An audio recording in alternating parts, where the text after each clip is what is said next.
Ahmad goes to the edge of the world, where no one can fight him, where he can forget or bury his shame, because he still remembers our faithful Father, Father, it's your fault, it's your fault. But in the meantime, in Masyaf, Altair he still slept in the dependencies he shared with his father. Ahmad did not find what he was looking for, so he had returned with a strong fever. Sometimes Ahmad would scream as if he surrendered from pain, and sometimes like a dangerous man. One night, he was repeating the same word over and over again.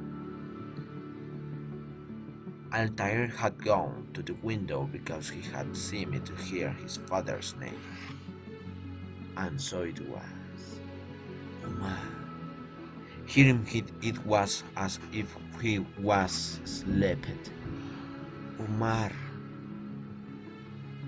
The scream seemed to rumble in the empty country road below. Umar. Altair could finally see a small shadow in the midst of darkness. It was Abbas, the son of Ahmad.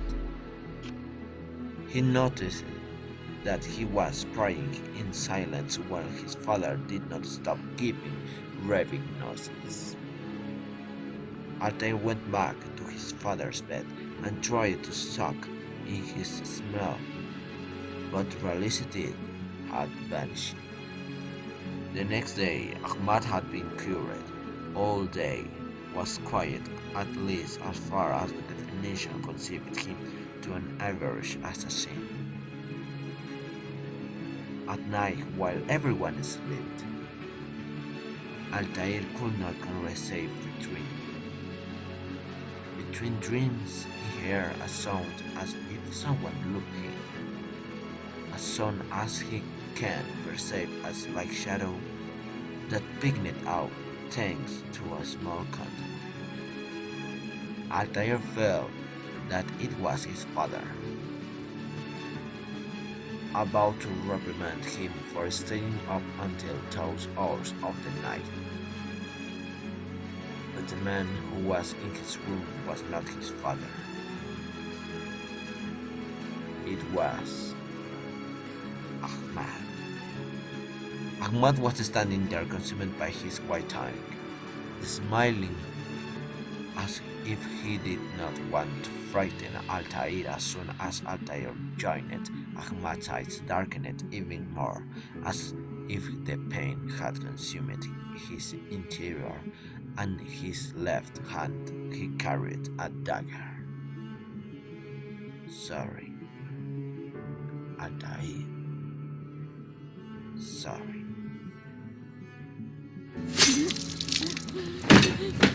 Ahmad's neck turned into a red hole with red bubbles gurning around the wound. Altair felt numb and ran to Al-Mualim, who made him promise never to tell Abbas, the son of Ahmad. While the assassins removed and cleaned the body of Ahmad, Altair could not believe it all the early morning, trying to think how he would communicate it to Abbas, spending so much time on it. However, he did not know what was right, therefore he asked his master, Al-Mualim, to help him by telling him that they would tell Abbas that his father has troubled because Abbas will not be able to bear the dishonor and shame of that his father had committed suicide. That same night, Al-Mualim told Altair, "You will take care of each other like brothers. You will eat, you will sleep, and take care of yourself, no matter what happens. And the most important thing, told him that he will never tell Abbas about his father's death. A couple of years passed. Altair and Abbas, after breakfast, ran while whispering to the door of the master's studio, with some books stuck on the chest and with a very great enthusiasm. And it is that Almolin gave them classes in the morning and in the afternoon. After the classes they ate and trained in the country, below learning the customs of the assassins. That same night Abbas spoke to him after the lights went out. From that day on, Altair and Abbas became inseparable brothers. More and more Abbas believed that his father would never return, so his mood was not be the same. Until one day, Altair's nightmares kept him from sleeping, so he took courage and told Abbas the truth. When Altair told him, he expected Abbas would cry, disappear, or try to talk to the master. But Abbas remained silent. The next day, after breakfast and the governors enlisted them, they went to the training ground in the country. There, Labib told them it was then that Abbas asked to fight with the gleaming steel swords with which they were to graduate. When they began to give the first steps, Abbas was carried away by his emotions and attacking him fiercely, asking Altair to tell that it was a lie. After his father's suicide, Altair asked for Labib's help, but Labib was stunned by Abbas the terror until a voice echoed in the courtyard from the upper tower. Abbas, remove that sword from Altair's neck. Immediately. In that Abbas said, say it was a lie what you told me. Altair had to tell him it was a lie. Yes, it's a lie. Then Abbas dropped his sword and squatted to cry inconsolably. The assassin guards imprisoned them in a cell. Al-Molin said that after a month in the dungeons, they would continue with their studies. Abbas' crime is considered the most serious because he gave more free rein to his emotions.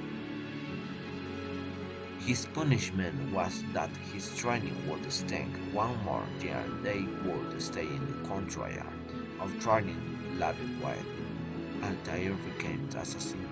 Injustice increased his hatred for Altair, who little by little was seeing Abbas as a pathetic and bitter figure. When they attacked the citadel, it was Altair who saved Al-Walin's life and was promoted to Master Assassin. That day, Abbas spat at Altair's feet, but no, he only looked at him with a contemptuous eye. He decided that Abbas was as weak and useless as his father.